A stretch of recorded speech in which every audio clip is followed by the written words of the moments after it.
Good afternoon and welcome to Moments with Pastor E. I have to say it's been a while since I've been on air live. I took the summer off, as most of you would recognize from the repeat programs, but I'm back. So here we go. Good afternoon and welcome. Thank you guys for joining us. I have with me today a very special guest, and I'm going to give her a moment in just a little bit to introduce herself and tell you why she's here.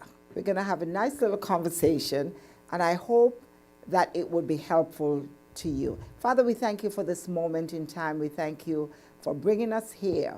We pray that you would bless our conversation. Let it be a help to someone, somewhere, in Jesus' name. Amen.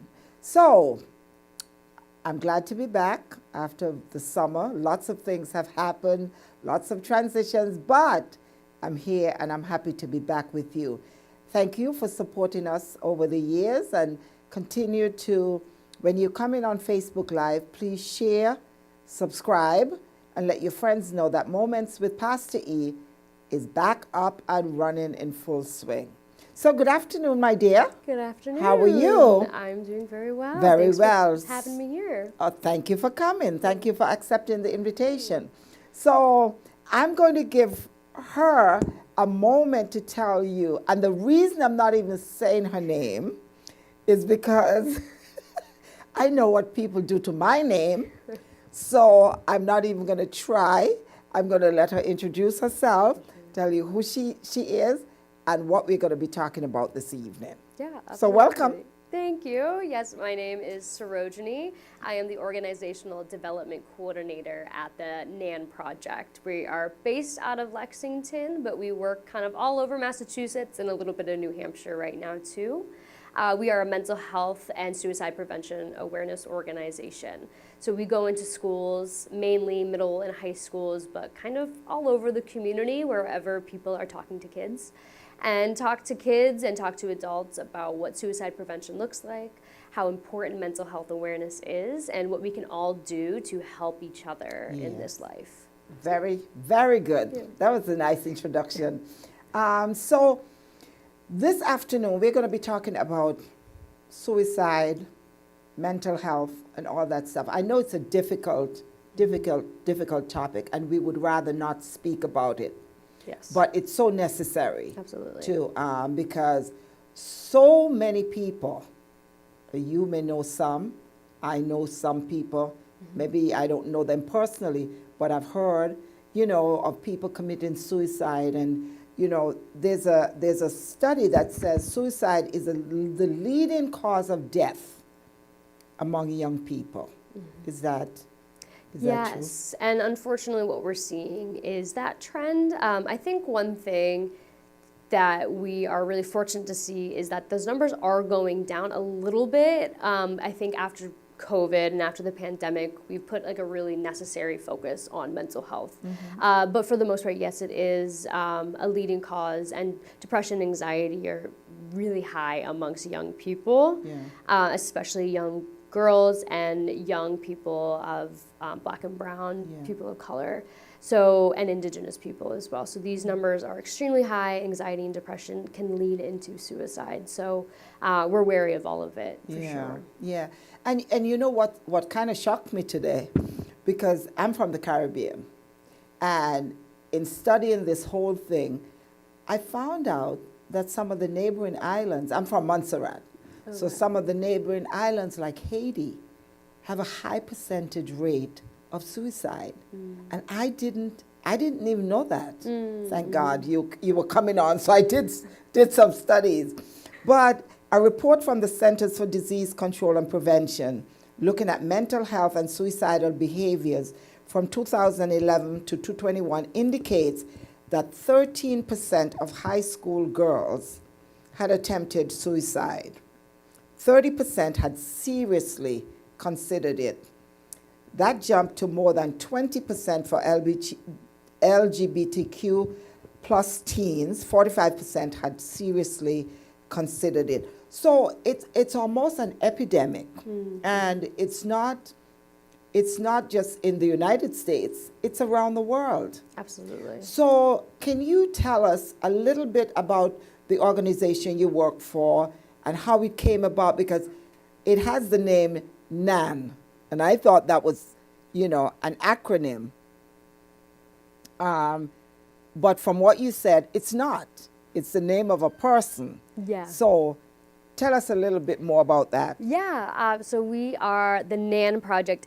Because of the capital letters, it does look like an acronym, but it is in fact the nickname of the girl that we're named after. Her name is Nancy Kavanaugh, and her mother and brother started this organization in 2015 to honor her memory. She died by suicide in 2012 after battling a long battle with OCD, depression, and anxiety. And she was diagnosed with this at about 14 years old. And how old was she when she died? She was 24. Okay. So she had battled this for a long time, and when she passed, I think it was a really big shock to the family, and they knew what was going on in her life. They knew about these diagnoses, but you never think suicide until it happens to you. Exactly.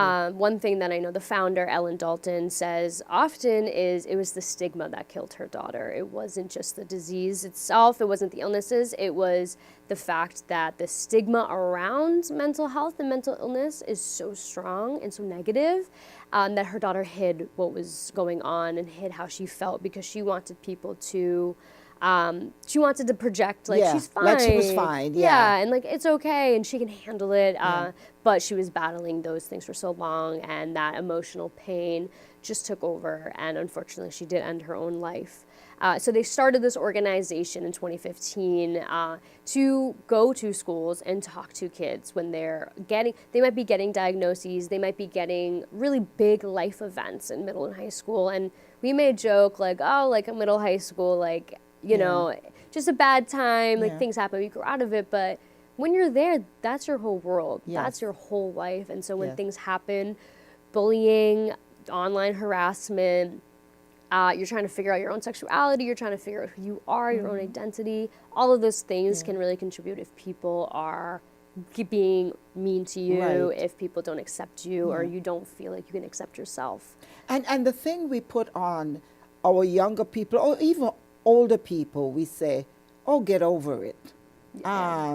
You just have a case of the blues. Right. We minimize it, not understanding what we are actually doing to the people that are carrying this burden, because it is indeed a burden. And I'm going to talk about my own daughter. I have a daughter that just turned 30 on Tuesday. And the only reason I'm bringing this up is because we're talking about suicide and because she has told her story right on this platform. So, because I don't like telling people stories, I'd rather people tell their own story. But she was brave enough to sit on this platform and talk about her struggles and talk about the fact that she became so overwhelmed and felt like, it's no use going on, that she almost committed suicide. And the thing that stopped her, and she talked about it, is the fact that at the moment when she was going to do it, I happened to call. Oh, wow. Okay. There was a telephone call. God must have prompted me at that moment to call her, because she said I was standing in the kitchen with a knife and I was going to slash my wrist. Whether she was going to be successful or not, we don't want to know. Yeah. We don't want to know. But that phone call. Right. That phone call, she said, the minute I called and she heard my voice and I said hello, she just dropped the knife. And that was it. And I want you to speak to this, because here we are as parents. We didn't know what her struggles were. We didn't have any signs that she was struggling. Isn't that really possible? Well, so the thing that we always say is that there are always signs that someone is struggling with depression, anxiety, or suicidal ideation. It's just that we are not trained to see that, or we turn to the thought of, oh, it's just one thing. You can get over it, or there's an easy solution to that problem. You're just going to do that. But the thing is with suicidal ideation and depression, anxiety, it takes over your brain and it makes you think that you are a burden. There's no hope. Yeah. It's helpless. And the only solution is suicide. And so it really is a permanent solution to oftentimes temporary problems or problems that can be alleviated with the help of a community, with the help of a friend. But unfortunately, we don't get taught these in schools. Right. We don't really talk about mental health. I mean, even just growing up for me, like talking about mental health was really quite a foreign topic. Did you grow up here? I grew up in Canton. Yeah, I Okay. went to Canton Public Okay. Schools, and great schools. Yeah. However, mental health just as a whole in our society is really oftentimes... It's taboo. It's really taboo, and just saying like suicide often was like the S word. Like, you don't talk about Yeah. it. If you say suicide, that puts the idea in someone's head. But what we know now from a lot of research is that that's a myth. Talking about suicide very, very often prevents suicide because then we allow space for the conversation. We say the word, and it just takes away that like that moment of, oh no, we don't talk about it. Once we put it in the room, let's talk about it. Let's break down what that means and how that reflects in that person's life. And it's amazing. You see people and they look all put together and doing well, and you know, you think everything is fine with them until somebody breaks that conversation.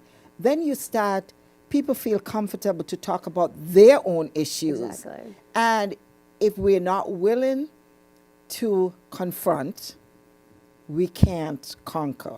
Yes. A friend of mine Yeah. gave us that topic one time to speak on, and I thought it was so amazing. It just opened up a whole new world. Like, we could be hiding so much stuff, but unless we are honest enough to face it, we'll never conquer it. Absolutely. In my own life, I had to do that. Yeah. Like facing things head on and not like stuffing it down. But, you know, like you said, no one taught us. Right. You know, Exactly. or people take it for granted that, oh, you're just, you know, you're overreacting. You're just having a bad day. Right. You know, this. And then I found out from my daughter, I just found out 2 years ago. Wow. Yeah. She's now 30. I just found out 2 years ago what was happening. And she said, you know, I said, well, what brought you to that point? And she talked about being bullied and was just done with it, was just over the bullying and the, you know, and trying to figure out, trying to, you know, find her own way in the world. Yeah. You know, because she was an only child. I could call her an only child because her older sister is 16 years older. Right. So she was really growing up alone. She was for the growing most up part. alone. Yeah. You know for what sure, I mean? for sure. And, you know, by the time she got to an age that she could talk to a sister, she's off to college. Yeah. You know what yeah. I mean? She's doing her own thing. Right, Yeah. exactly. So now she is left alone here, you know, and like you said, we are not trained to see these things. Yeah, you may see them having a bad day or whatever, but does that tell you that they're depressed? Well, I think one thing about depression that kind of sets it apart from just general sadness is it lasts a long time, or it just keeps coming back, and you can't fully identify where it's coming from. It might be, there might be the trigger moment of getting bullied at school or getting really bad news, getting fired from a job, and these are all things that we call risk factors. Tons of risk factors, a history of abuse, of drug addiction, family abuse, traumatic life events coming up, if there is a serious war going on, if a family member dies, or a history of suicide as well. So a lot of different risk factors can go into that. So that kind of sets it apart from like the general sadness, because everyone feels that Everyone way. has the case And of the even blues. like it's October rolling into Yes. the winter time. I hate it. Yeah, seasonal affective Seasonal- disorder. Exactly. Like that is hits a lot of people. Yes. However, if so many people are affected by it, we need to talk about Yes. it. We all have some sort of personal Right. touch to that. So being able to talk about it is key. And I think the best part of my job is I work with peer mentors. So the biggest part of our program is going into the schools and telling our own stories. So do you go to the schools? Where Yeah. exactly do you go? Yeah, so we started off on the North Shore. Yeah. Because they were from the North Shore. So they Right. started in Lexington. That's where our office is. And then we go to truly so many different schools. You go Lawrence, Lowell. We went all the way to Springfield at an elementary school out there. We're starting off in Quincy this year, Oh, in nice. Plymouth. We were just at one of the Plymouth middle schools on Tuesday. We're all the way up in Gloucester and some of the Y's, Boys and Girls Clubs, youth drop-in centers like Youth Forward in Lawrence, kind of all over the place. Yeah. Any thought of coming to the Boston area, the Yeah. Boston proper area? Because Oh, yeah. I'm going to advocate for that because I live in Yeah. the neighborhood. I live in Dorchester. So any thought of... Yeah, know, 'cause- we really will go anywhere. Yeah. Those are just places where we have contacts. We're able Yeah. to get grants because we're a nonprofit, so we're really Okay. run by grants. So we go where we're able to, but we want to go everywhere. We're starting in New Hampshire as well because we have some contacts up there. Right. But we're willing, able, ready to go to any corner of Massachusetts that people want us to come. And we bring our peer mentors in. So I'll go in.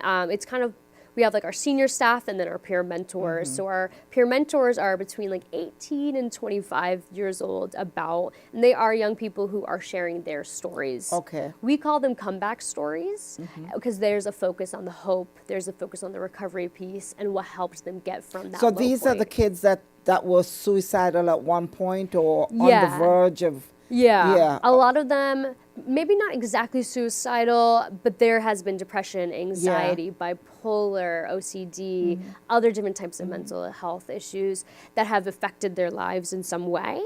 And they're now at a point where they're able to talk about it, where writing down their story and telling other kids about it is part of their recovery journey, is part of their comeback. Because that can bring a lot of peace, that can bring a lot of clarity to someone in their journey, sharing their story. And then in those sessions, so we go into classroom settings. That's usually where we like to go.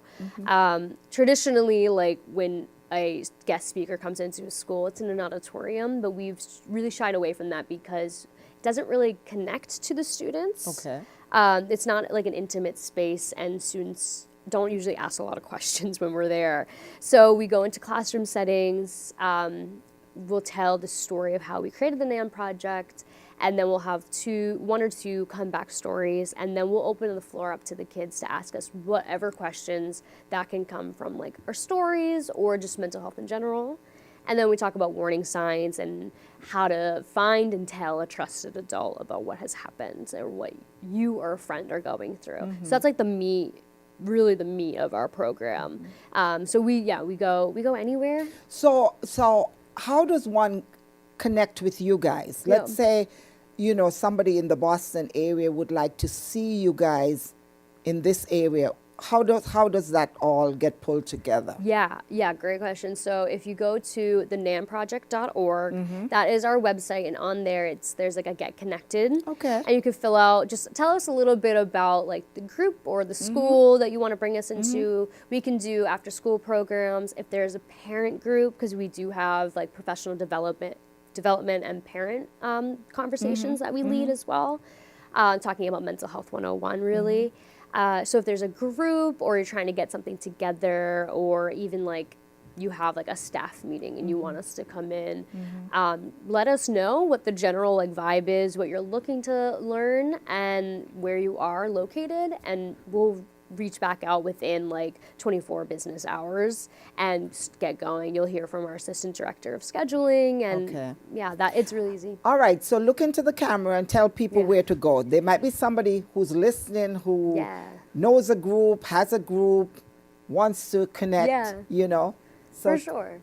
Yeah, so if you would visit thenanproject.org, so THENANPROJECT.org, and then you go to like Get Connected, you can fill out our little like web form and just tell us a little bit more about the group that you're looking for, your name, where you're located, and what kind of education you think y'all need.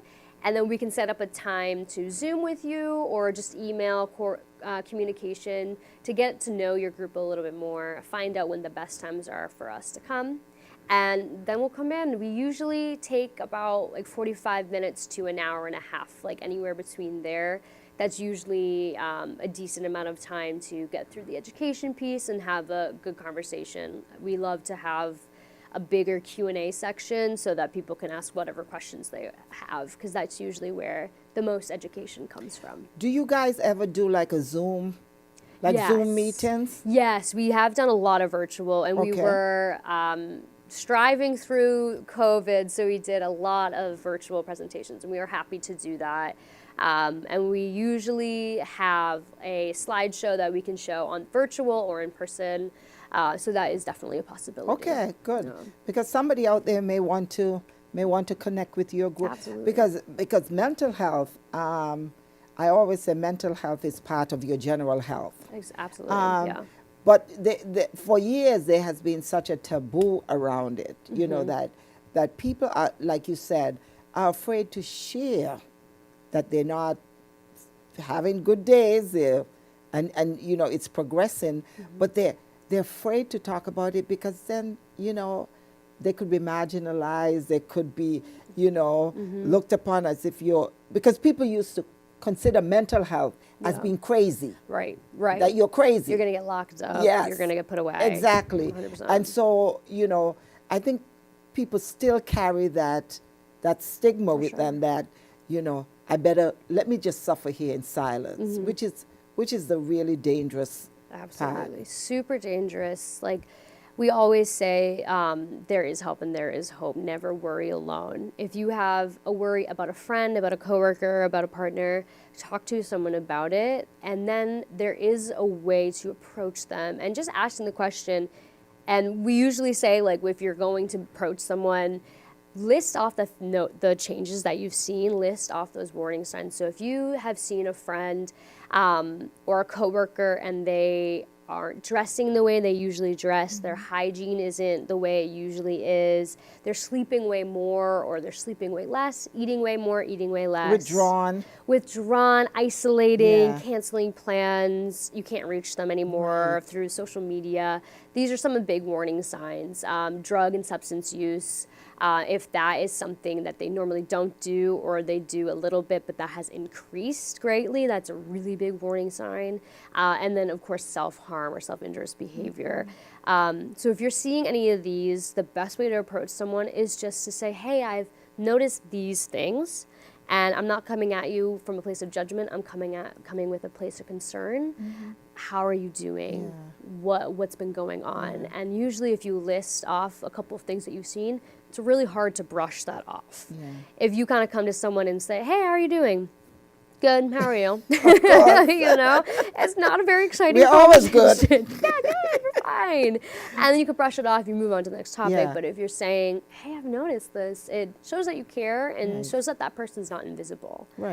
Someone is seeing them and cares that they are not doing well. And they're more apt to open up to you when you approach them from that very sensitive point as opposed to being judgmental. Because we as human beings, we know how to be judgmental, you know. We're pretty good at it. More than being sensitive, you know.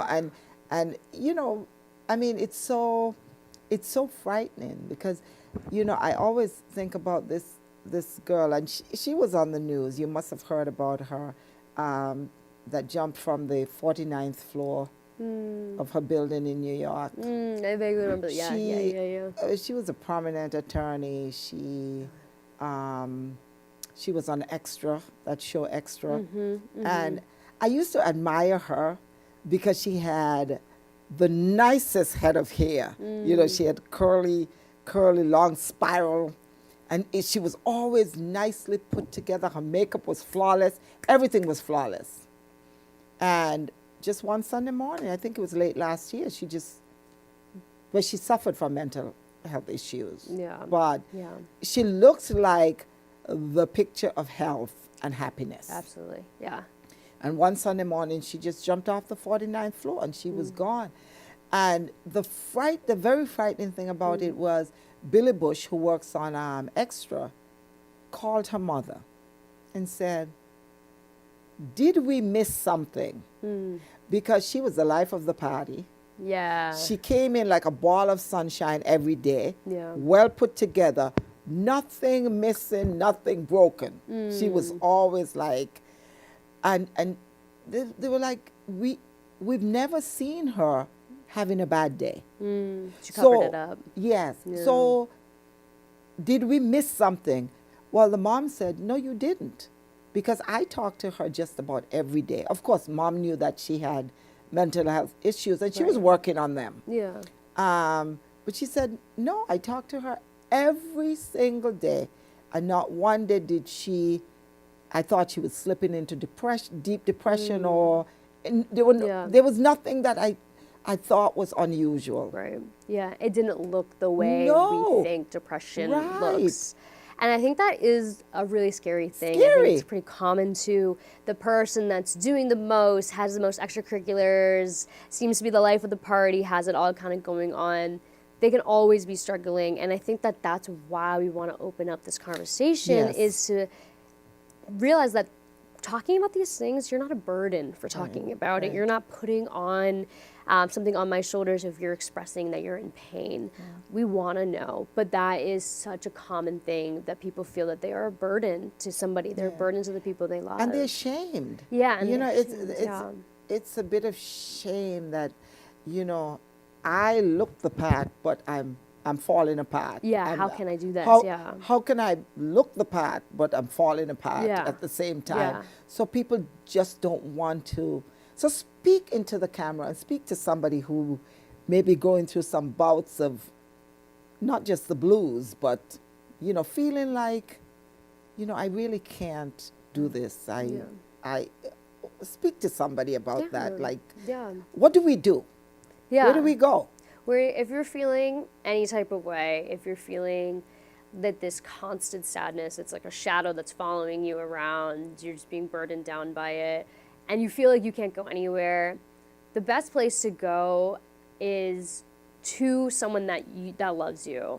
That could be your chosen family, your biological family, whoever it is.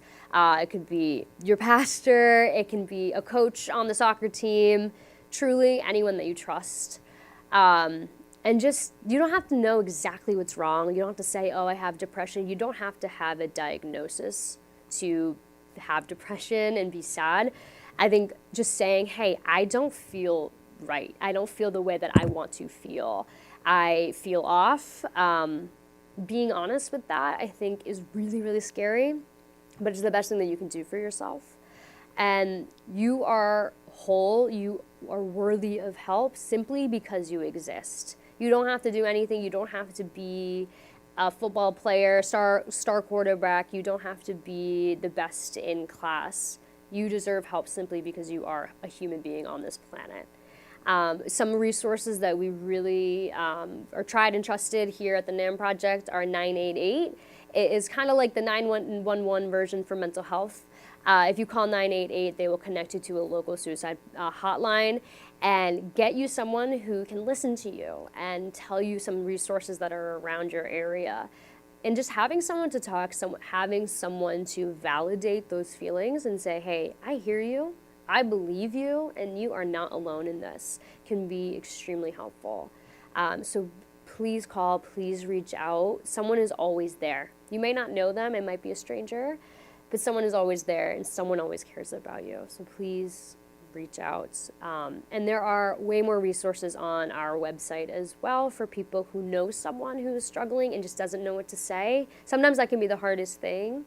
But just listening, being there is so important. Just saying, hey, I'm here, I hear you. Mm-hmm. So we have a ton of resources on our website. There is help and there is always hope. So please reach out. Well said. And you said the 488 number. 988. 988. Yeah. So when we have an emergency, we call 911. Yeah. Right? Mm-hmm.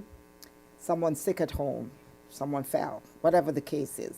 We dial 911. We find that number. Okay, so for mental health, thank God there is yes. an emergency number. Yes. 988.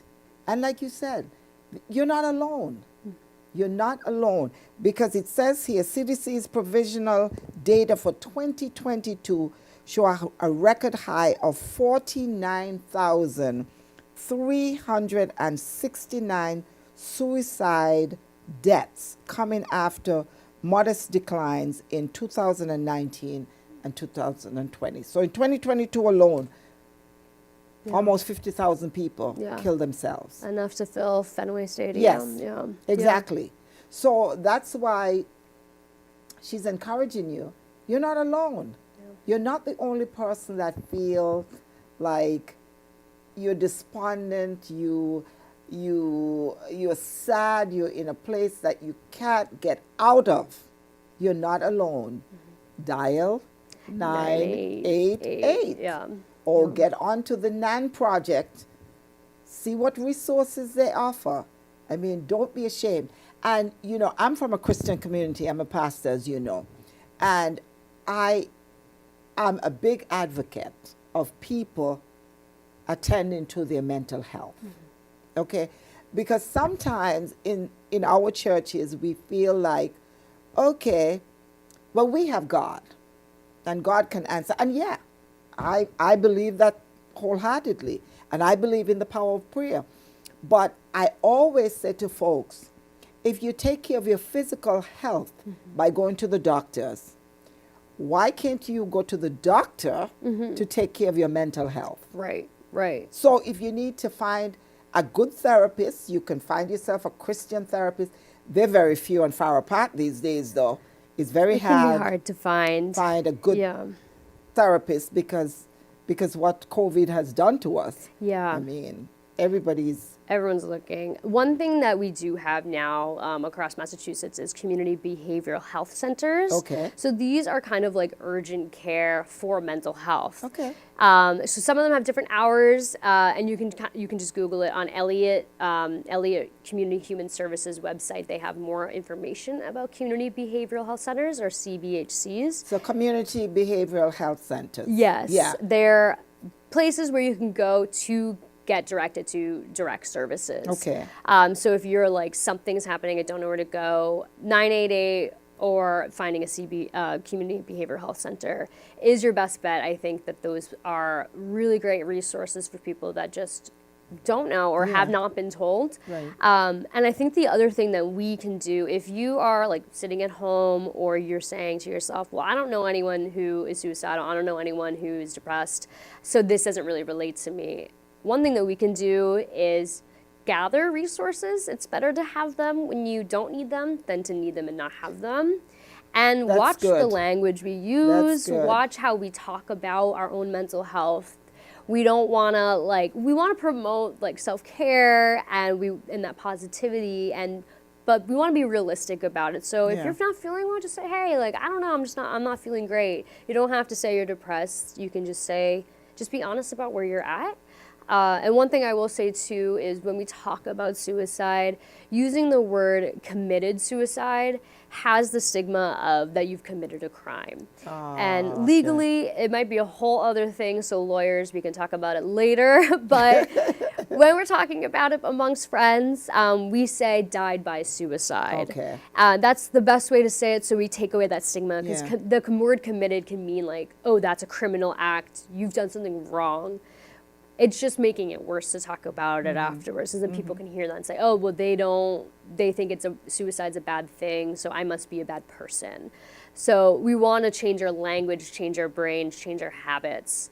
So if you do run into someone, you do have a friend that is thinking about depression, thinking about suicide, they just haven't told you yet, you can present as someone that they are able to talk to if you change your language. You can show as someone that they can trust, so that when it does come down to the time where they need someone in that moment, they know they can call you. And that's the main thing we can be, is that trusted adult, is that friend, is that listening ear. Yeah. Now, how long have you been with the NAN project? I have been working at the NAN project for a year now. Yeah, I started last September. And so my job at the NAM project as Organizational Development Coordinator is coordinating our peer mentor program, making sure everyone gets to all the schools they need to go to, all the transportation needs and everything. And some of the behind the scenes work of, we're trying to expand our program, we're trying to get to more schools, we're trying to get to more states. So I am involved in just how can we grow like in an equitable way. Type? Yeah, in a way, and getting some systems down to yeah. really making sure we can kind of like expand in a way that is equitable, that's making sure that we're keeping track of all of our pieces so we're not leaving people behind. And finding more money. Because unfortunately we are a nonprofit. Right. So, you know. So like you said, you depend on grants, right? Yeah. So in your estimation, what has it been a great success so far? I think I'll brag about my job for a minute because please. I think working with the NAM project, we're a really small team. There's 11 full-time staff and then a myriad of people in the background helping us get everything that we need and really make this system go. And then about like 20 peer mentors. And it is a full train of people, and everyone does their part to work on it. And something I've really benefited from in this work environment is that we are able to talk about mental health. So when I am really not doing well, they say, you know what, work a half day or take today off and then you can do the rest of this tomorrow. They are very forgiving and very understanding of when things happen. That's great. And I would love to see that in more work environments. I know it's not always possible, but we can be considerate of other people's mental health and where we're at. And we're talking about really heavy things all the time. So I have just been really lucky to find this job and do this work with these people. So that's where I've been. Hopefully I'm there for a lot longer. Seems like you're very passionate about what you do. Yeah, I love what I do. Now, the success rate among the schools that you have gone to, have you seen like a decline in, behaviors and... I think overall in Massachusetts we have been seeing that these programs do work. Okay. And for us too, we have seen that when we go into schools, the students can take away something. Like they know, okay, this is an action step that I can take. This is how I can be a good friend.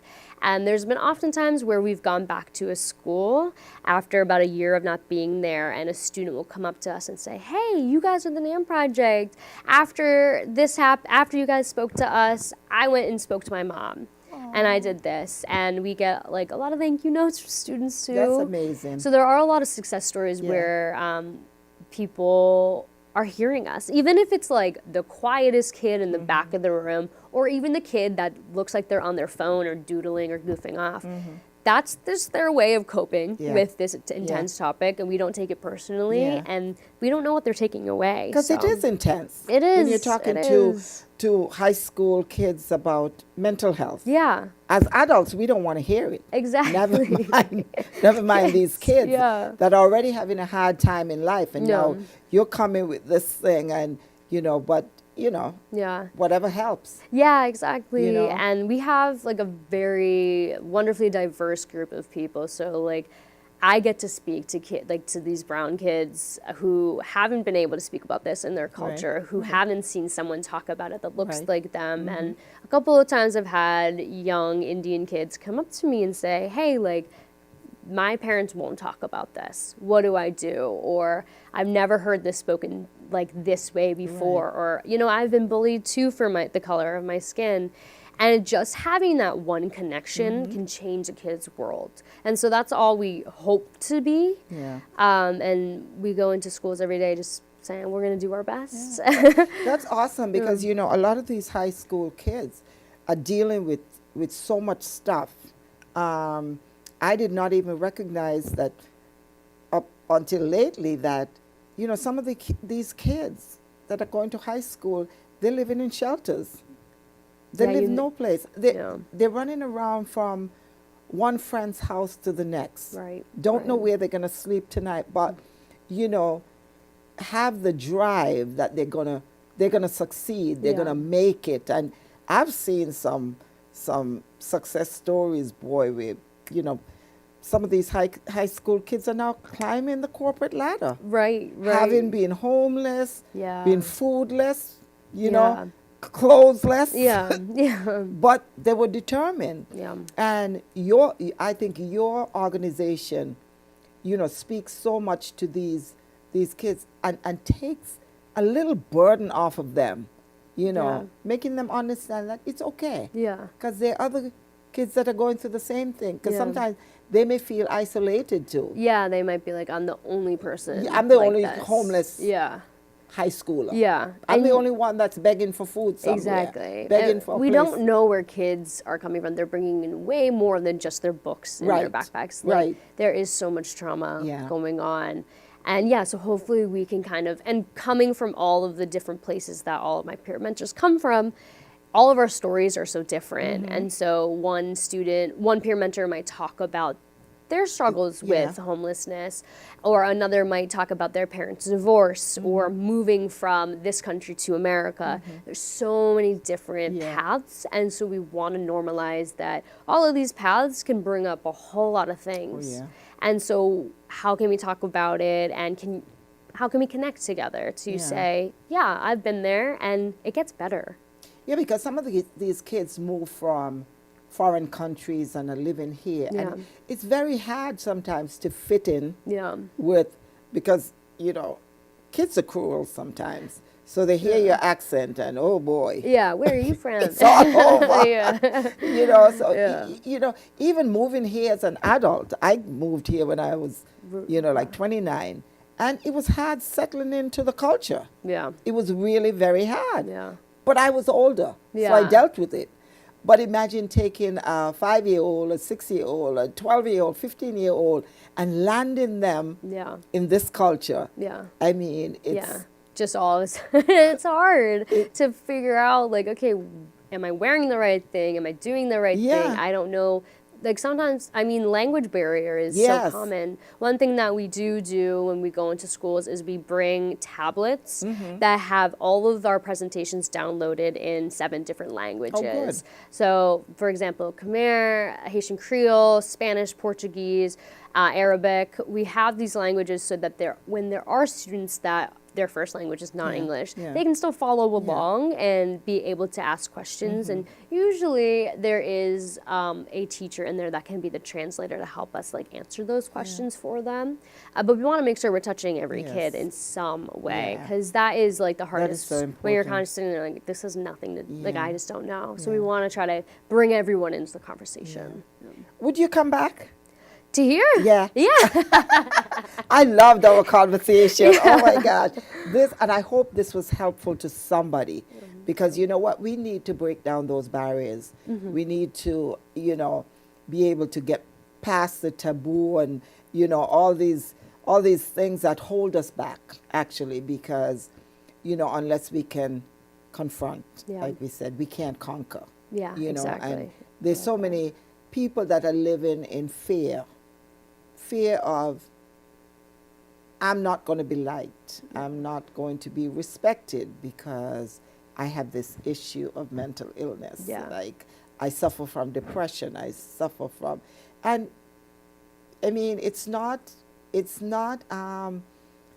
one culture or one race that this is affected. It's affecting everybody. If you're a Absolutely. human being Absolutely. that walks this earth, Yeah. at some point you feel some sort of way. Yeah. You know and what we I mean? all have, like you said before, we all have mental health just like our physical health. Yeah. So gotta take care of Gotta it. take care of it, I mean, if you're struggling, 988 is Yeah. the number, Yeah. and the NAN project. And I'm certainly going to have you back on again, because this you. was awesome. Thank you so much. Because like I said in the beginning, it's a difficult conversation, but I feel like, these are things that we have to talk about. 100%. It's no longer the 1930s where everybody is just in their No. own little space. No. Didn't even know what mental health was. Right. Okay? Yeah. There was a disease that was considered, you're crazy. Yeah. Yeah. Yeah. Exactly. Let's get some ECT. Let's put you Yeah. in a back room, dark room, someplace. Yeah. But this is a whole different world where, there are treatments. Yeah.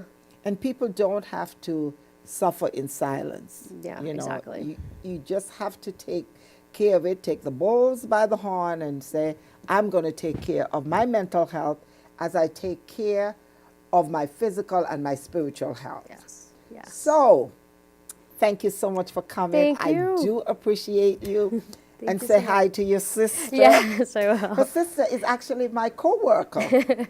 And they're anxiously waiting the arrival of this little baby girl. Yes, Oh my God. What is she coming in, 2 weeks? Yeah, truly, like any day, Any day now, I'm now. like waiting for the call.